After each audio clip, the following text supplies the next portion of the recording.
Welcome to the Salmon Runs YouTube. Enjoy the video. You're starting quickly. First, make sure the watch has at least 50% battery and the phone is charged enough to maintain a stable connection. Turn on Bluetooth and location on the phone because the app uses them to pair and log readings.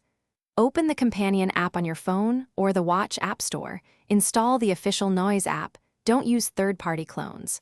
Once installed, grant microphone and location permissions so the app can sample ambient sound and tag data with context. Now you configure how the app measures sound. Open the Noise app and accept microphone access first, then allow location and notifications. This way you avoid interrupted readings and get contextual alerts. Pick a sampling interval, continuous for real-time, 5-minute average for battery savings, or manual when you need a quick check.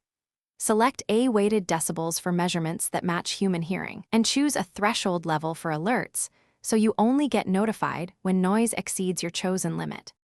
To begin, tap Start or Enable monitoring in the app. The watch face should display current decibels and history. Monitor trends in the companion app and adjust alert thresholds to avoid false positives. If accuracy matters, calibrate using a reference meter or a trusted DB app. Apply a consistent offset in settings.